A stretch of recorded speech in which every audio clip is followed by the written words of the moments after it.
my name's Jan Evans. My company's Jets GPS Fleet Solutions.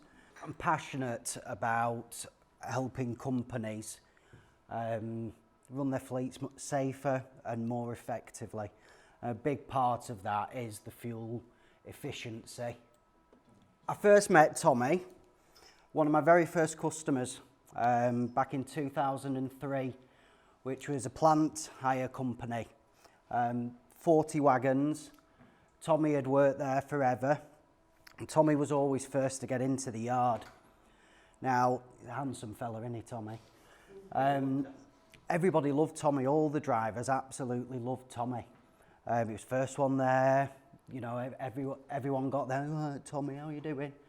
But then we put tracking in to those 40 wagons, and they started to see that on those 40 wagons, what Tommy was actually doing was every morning, before anyone got there, he was going around the yard and he was turning the ignitions on all of them. That was 40 wagons, and it was at least half an hour before anyone got in, so that the cabs were nice and warm for the drivers. He'd just always done it. The drivers absolutely loved him because they had a nice toasty cab. But they worked it out. I mean, the tracking wasn't as sophisticated as it is now.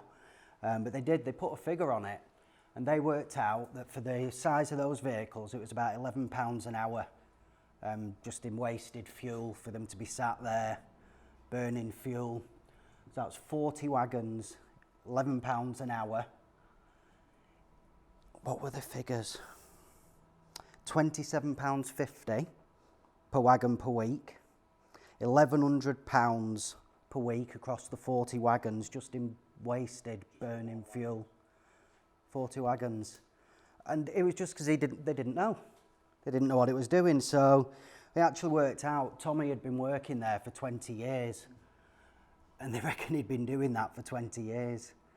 So again, they put a figure on it. You know, it couldn't have been exact, price of fuel fluctuated and so on, but they put a figure of £1.1 million on wasted fuel just for nice toasty cabs for the drivers. So you can do a lot with £1.1 million. Tommy disappeared, wasn't seen there very long after that. But how they got to know that and how they managed that, I mean, Nick was talking about the idling before. You know, any decent telematics system, it's not just going to be when the ignition's on. Back then it was. They knew the ignition was on, they knew the vehicle wasn't moving. Nowadays, a decent telematics system, it's going to measure the fuel as well, so it not only will alert you that that fuel's being wasted, burnt, it'll tell you exactly how much. You know, so it's a lot easier to put a monetary figure onto that and to manage it, and a lot of it is just habit from a good friend, people like Tommy. Got talking to another plant hire company now. As well as all the heavies, they had a lot of vans, and the vans used to go home with the drivers. They had lots of depots dotted around, and they didn't have the space for the vans, so the vans used to go home. They didn't really know what was going on with those vans once they went home. All the drivers had signed a bit of paper for HMRC saying they wouldn't use them for personal use. They weren't insured to use them for personal use either, but they didn't really know what was going on. The directors, they'd actually had a bad experience with tracking before, so it was an interesting scenario. But one thing they were really cheesed off about was, towards the end of the day, everyone was too busy to take on a job. Everyone was too far away just to take on that extra bit of work on the way back. And the office staff as well were absolutely mowed out, simply because they were just having so many accidents. It was almost a full-time job running the accidents. They were going through, you know, tyres and brake pads like nobody's business. So, you know, they sat down with us and we had a good chat, and we decided to take on the project, and they'd been burnt before because they'd just been given a tracking system and left to it, and, you know, they weren't very IT literate. They needed help setting it up and everything, so we put a plan in place, and like I say, we took on the project. And what we did, we set up some very loose work and private times, so that any vehicle use outside of those hours would be logged, alerted in real time, and they could see what was going on. That first couple of weeks, I thought they were going to have a heart attack. They were absolutely staggered with what was going on with those vans that should have been sat on the drive. And it was the mileage. You know, the mileage was absolutely savage at the weekends. So they got all the guys in and they showed them what they could see, and you know, there was some stuff that was going on that they definitely didn't want, you know, with liveried vehicles happening, you know, and their name being associated with that. A couple of the guys resigned straight away. One guy decided that, you know, his motocross was more important to him, so he'd go somewhere where he could use the work van to go up to the lakes every weekend doing his motocross. Other guy decided dogging was more important to him. It was all company business. You know. But anyway, it stopped, is the point, and that mileage was massively, massively reduced. What they also found as well was within the working hours, the guys were suddenly taking on more work. They were suddenly available at the end of the day. They could see where they were. They could see how far away they were from, you know, from that extra job that they had to do. One really bad thing that they found as well, and unfortunately it's more common than you'd think. Tommy, our friend Tommy, Tommy was still going to his favourite butty shop from his last job, but that was 15 miles across town. So every day he was doing a 30-mile round trip just to go and get a butty from his favourite butty shop. It was over $1,000 a year that they were paying in fuel for Tommy to get a butty that he liked. Absolutely bonkers stuff, but it's stuff that is really, really easy to manage if you've got that information there to be able to do it. Now, Nick touched on this before, and I really, really liked what these guys did.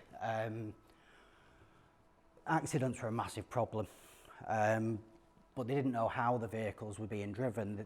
You know, they had an idea where, but they hadn't got a clue how. So they brought in an incentive scheme.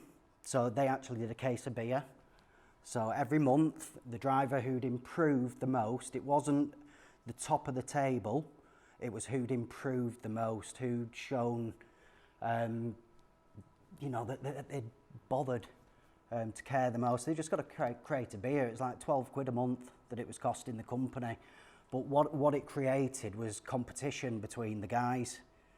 And it just went bonkers. You know, it wasn't the monetary value, it was the fact they all wanted to win it.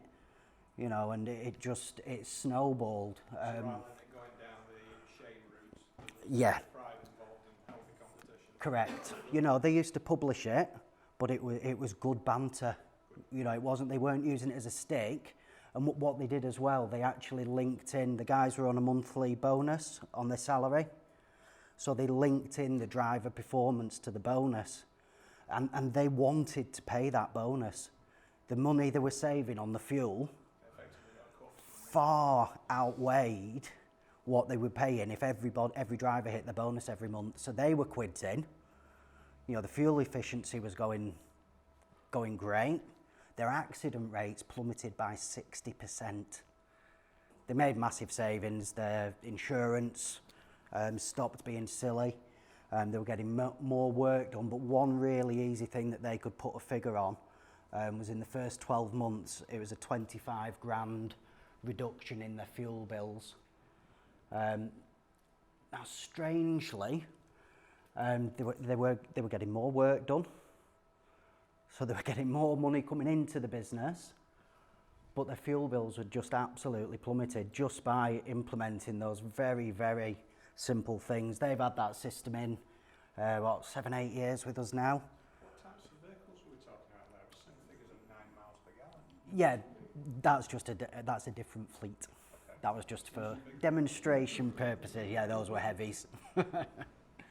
But yeah, 7 years ago, and they've never, you know, they've never got their fuel back up to where it was, even though they've grown the fleet and so on. They're just consistently making small wins, small gains, but they all add up. So yeah, definitely worth checking you've got the sort of functionality to do these things. You know, I'm guessing there's some guys here, you know, running fleets. You know, check you've got the functionality within your tracking system to do these things. If you know, if you're not using that, speak to your tracking provider, get them to show you how, because these are just really easy things that you can do with your tracking system.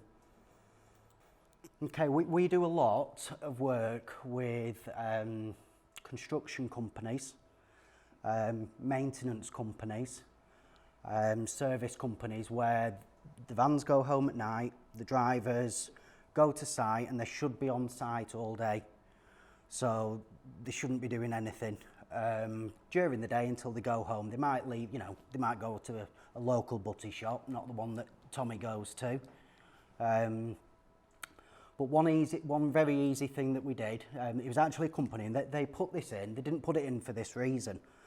They put it in to manage the driver behaviour, to get the fuel efficiency down. But one of the things that we established was, you know, they had a lot of regular sites. They had a lot of places where their vehicles were going to and should have just been sat there pretty much all day. So we imported those into the system for them. And it made some quite interesting reading. Familiar one on there? You know, that's our fleet, you know, this is just an example. But what they could see was the number of times the vehicles had been on and off the site each day. They'd expect it once, maybe twice tops. But what they were seeing was just ridiculous. And it, you know, what transpired, they were just backwards and forwards from site all day. You know, all right, go and get a pack of nails. Right, all right, go and get a pack of nails. Oh, you come with me. You know, it's heavy, that pack of nails. You know, and half an hour later they'd get back. Oh, go and get this, go and get that. So basically, they just had vans ferrying from site backwards and forwards all day. So the jobs were taking longer than they should have done. The lads were just using them, messing around. But again, strange things, and it sounds stupid. This hardware store, there was a lady called Lisa who was quite a bonny lass, and they had a really nice free coffee machine, and they were going there like 2-3 times a day just to have a brew with Lisa. But it was like an 8-mile round trip every day, and 3 or 4 times a day. Absolutely bonkers.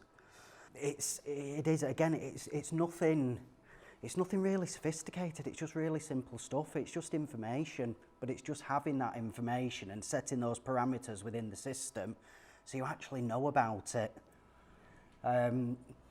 This was a different project. This is actually somebody who's quite heavily involved with something I did with Lancaster University last year.